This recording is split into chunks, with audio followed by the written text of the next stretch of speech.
I am 4 years old, and my preschool teacher hands us a coloring page with a picture of ducks. I grab a crayon, and I start to color them purple. And then I grab a neon green crayon for their beaks. I love these ducks. At the end of class, my teacher slides the paper back across the table. And she says to me, "Ducks are yellow.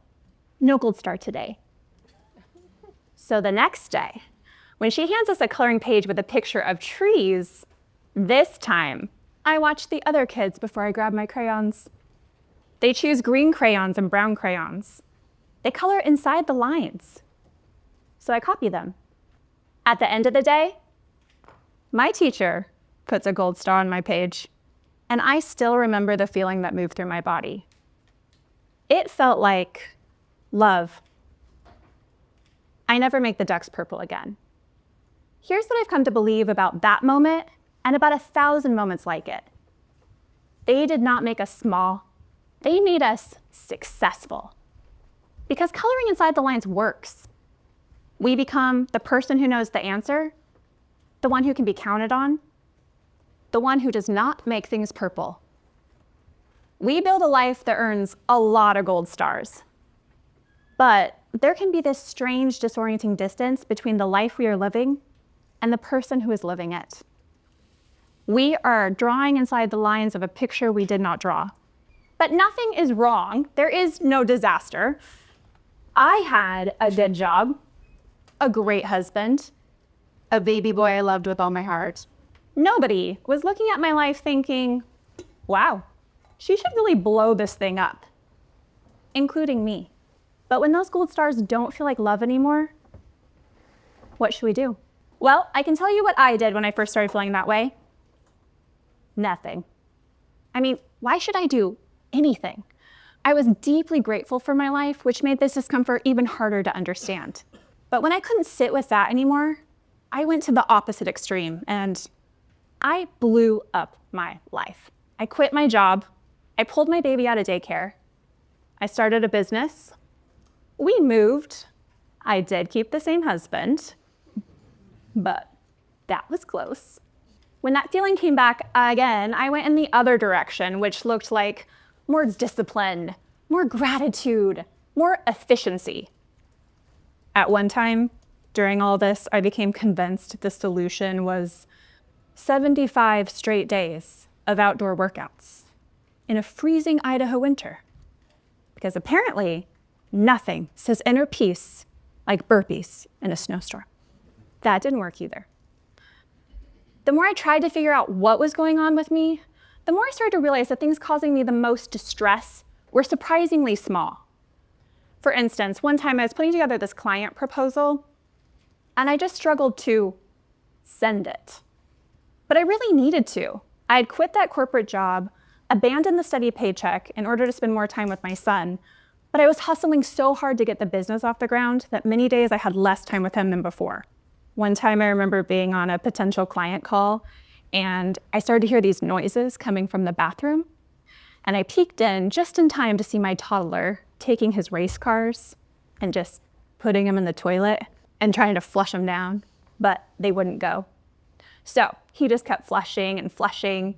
The water was rising, and I was trying to stay very professional because I really needed to close the deal. But then I came across a much bigger client, the type of client that would have allowed me to slow the hustle, enjoy my family, but I just could not get myself to send them that proposal. I knew I could do the work, but every time I looked at the numbers, I kept thinking, how could I possibly charge this much? That resistance wasn't just in my work. Growing up, I learned very early on how to read my father. Before I would walk into a room, I would always try to catch my mom's eye. And sometimes she would give me this look that said, be careful. So I would stay mostly quiet. I would try very hard not to disappoint him. I got really good at it. But then later as an adult, I would think about pushing back. The words would actually come to my lips, but I just couldn't bring myself to say them. I could see what was possible. It was right in front of me, but I just couldn't take that next step. Moments like this stayed with me. It was a discomfort I couldn't name and I couldn't shake. But then I heard about an idea that explained something I'd been trying to understand for years. In the 1950s, there was a scientist named Theodor von Kármán, and he became obsessed with this question. Where does Earth's atmosphere end? And where does space begin? After years of calculations, he discovered this invisible boundary. It's 62 miles or 100 kilometers from sea level. Today we know it as the Kármán line. This is where wings stop working. It's where the air gets so thin that an airplane cannot fly. You need a rocket. I think human beings hit lines like this too. In 15 years of working with founders, leaders, executives, I saw moments like this everywhere. I saw it in founders who really need to become visible in their business, but they just weren't sure they'd earned the right to be seen yet. I saw it in leaders who needed to let go of underperforming but beloved team members. And they struggled not because they didn't understand what their business needed, but because they just weren't sure they were the type of leader who could make that call. These were just people at a threshold. The identity that got them here and kept them safe couldn't take them any further. They needed a new way of being. I have spent my career helping people make shifts in their business identity, but until I heard about the Kármán line, I never considered that maybe this was happening in my own life, that I was just bumping up against these lines or these thresholds and unable to cross them. But the more I thought about those uncomfortable moments, the more I started to see this pattern. The discomfort showed up whenever I wanted something I wasn't sure I was allowed to want.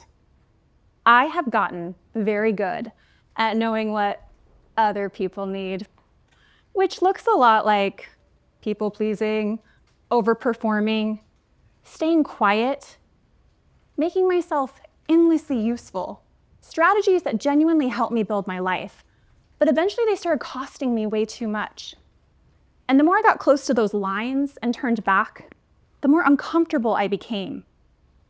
And when I get close to those lines, I hear this voice, and this is what mine sounds like. I've never done this before. This just isn't like me. Who do I think I am? This is where the air got thin. These were my own personal Kármán lines. And that disconnection really started to bleed into the rest of my life until I decided to cross them.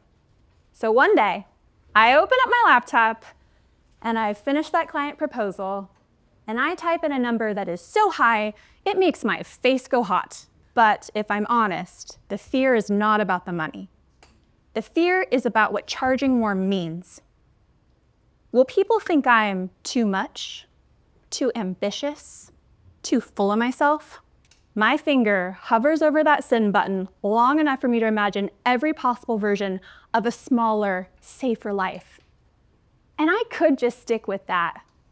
Because the truth is, nothing catastrophic happens if you stay below your Kármán lines. That's the tricky part. The danger is not that your life falls apart. The danger is that it doesn't. And one day, you wake up and realize you've gotten really good at living someone else's version of you. I think about all of that, and then I push the send button. 3 seconds pass. 4. The world does not end. Sending that proposal doesn't just help me land a client. It changed what I thought was possible for me. But then there came this moment with my father. And he really wanted a hug from my little boy, and he got really angry when my son refused. He kept on insisting, and I could see how it was making my son upset. So this time, the words didn't stay in my mouth. They came out. My hands were shaking, and everything in me wanted to retreat, to smooth it over, to make it easier, but I didn't. My dad left, and I sat on the floor and cried. But I knew that something had changed. I am no longer the person who stays quiet. I am the person who says it anyway. And that's when I started to notice, we think that transformation happens first, and then action follows, but usually it's the opposite. First, you do the thing. Then, you become the type of person who does it. I did not send that proposal because I had suddenly become confident. I started to become more confident because I sent it. None of these were gold star moments, but every single one of them has changed me. You have also been crossing Kármán lines your whole life. You just weren't aware of how important those decisions were. There were no fireworks. Nothing outside your life changed immediately, but something inside you did. Those small, private moments turned you into who you needed to be. You probably already know what your next Kármán line will be, and it does not have to be dramatic. You do not need a move across the country or a resignation letter. Here's what I want you to do today. Find the thing that you've been sidestepping, the one that feels disproportionately loaded for what it actually is.